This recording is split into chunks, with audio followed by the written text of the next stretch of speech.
Hey guys, Anthony with Awesome Dark Weapons here with Joshua at our new home in Vigilante. Today we're talking about Lignitzer, Sword and Buckler, rule number 5, plate number 5, whichever you want to call it. We're working way too much Fabris or Montante lately, so everything's a rule. Anyway, a couple things about plate 5, rule 5 before we get into it. First is defining a Sturzhau. If you notice on Wikipedia, it kind of calls it a falling action, falling like dropping a ball, which isn't terribly evocative, terribly useful. If we go into Meyer, though, he has a Sturzhau, yes, in longsword, but also in his Dusak section. And this one I think is most useful, most helpful, most applicable here. So first we're going to drop our bucklers real quick and talk about Meyer's Sturzhau. So in the description of the Sturzhau is a short edge cut, back edge cut coming from the left shoulder.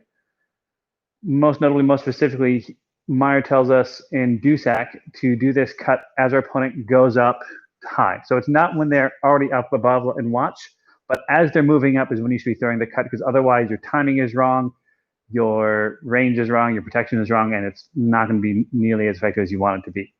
My target is towards their face, obviously the right side, my left opening. I'm going over their arm to do it. So this is a trapping motion, this is a displacing motion, and the real goal is less about damage, especially because Dusaks weren't two-sided for the full length at least. I mean, depending on swords, they're all different. But the goal is to really control, displace, and move around. So as Joshua goes up, I'm coming to my shoulder and immediately throwing this cut. So as he starts his cut, my false edge towards his head is going to be catching, displacing, and locking him away. So now his cut, which could have come at this angle, is being pushed away, and I can make this better by taking this passing step out to the side here. So again, kind of just reviewing the shortcut. As he goes to cut from above, I go to my shoulder, throw my cut as his is coming out, and I'm able to displace and strike, keeping myself safe, using the lever of my arm to control where he's able to strike. So as we're applying this concept idea to Lignitzer, Sword, and Buckler. So first thing, again, where you struggle a lot with how this play is set up, where the bind is, where things are going. Our best favorite interpretation was, again, kind of going off of a cut very similar to how Meyer was using it, but at a slightly further distance. So if we're assuming we're that 2 steps away, we like to be when we're working. So that's 1.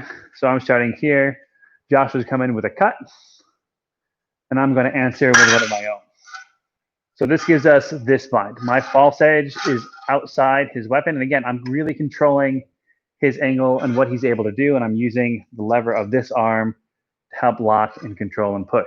From here, like Lignitzer says, you pretend a thrust at this shoulder, and I'm reading this pretend as how Meyer and a lot of the German manuals talk about feints, where I'm not really trying to hit him with this, but if he doesn't protect himself, I'm just going to lock this in and be really happy about it because the fight's over. So again, from that opening cut, I'm going to come up, false edge cut outside. I'm going to start this cut thrust to his shoulder, knowing he's going to protect himself and push it away. It's not a hard defense. I expect him to make this protection of himself. I'm going to use that, and I'm going to go around, down, and blow, and coming up through his weapons. At the same time, I'm stepping with my right foot away to my left, making this thrust to his torso. So I'm matching those lines. I'm going around and through with my point, and I'm thrusting through both of his shields because I'm between his arms, splitting the weapons. So just that much again, really working through here. So again, I make the cut, I start this thrust, I wind. As I thrust through, I turn out to my left, really opening up. And this is really helping pull and protect and drive things open as I turn out. If he protects himself, as he pushes this away, I'm going to use his leverage momentum, come around, strike the right leg, and I like to just re-square, moving or setting up for the next pass. So again, he makes his attack, I shortcut, I thrust, I step off to my left. That doesn't work. I step around and make that cut. So a little bit more speed, a little bit more intensity, start playing this out. He makes his cut. I thrust around. I make that. Notice he's already committed down to this action. Even though that turned out, this really makes him commit wide.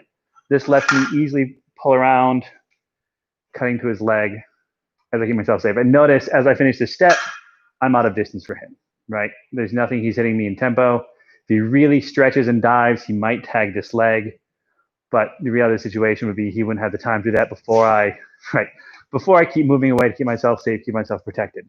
So one more time, he cuts, short cut, thrust, stepping out wide, really dragging him out, making my cut here, keep myself safe, protected, moving out.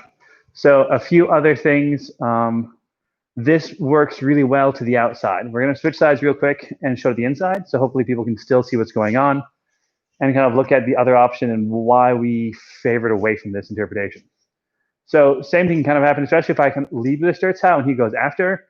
If I get this inside bind, right, and if I make the same thrust at shoulder, this thrust between his weapons just doesn't really happen. I can't come underneath and up.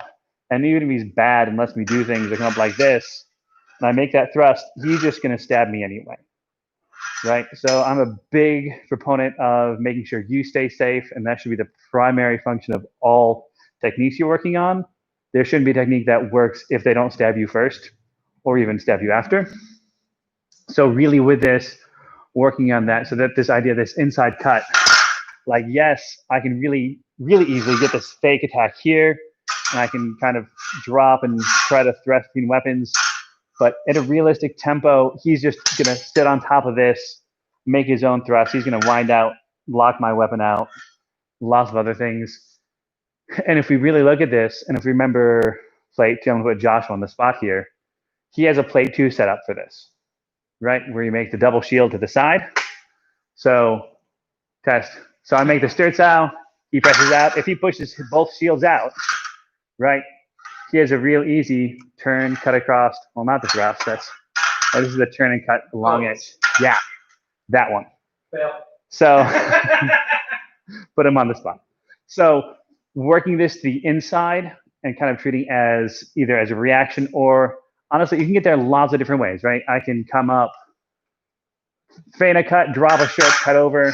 Anything that gets me to the outside is really what the goal of this play is. And if I get this thrust, great. If he reacts and pushes it off, I'm going to pull him around, try to make this thrust. If he drops into it, I strike at that right leg and pull away and move through. I think that covers everything we talked about leading up to this. If there are any questions or comments, please feel free to reach out. Next week, we're going to do number 6. And then if I'm feeling ambitious the week after, we might go into some 133. And again, I'm back to looking for ideas and what people want to see me talk about and listen to and ramble. So if you have other weapons, other manuscripts you want me to look at and talk about, happy to go through those. Otherwise, I'll invent something and make Josh dance. So thank you again, guys. As always, leave comments, reach out Facebook or email, anything like that.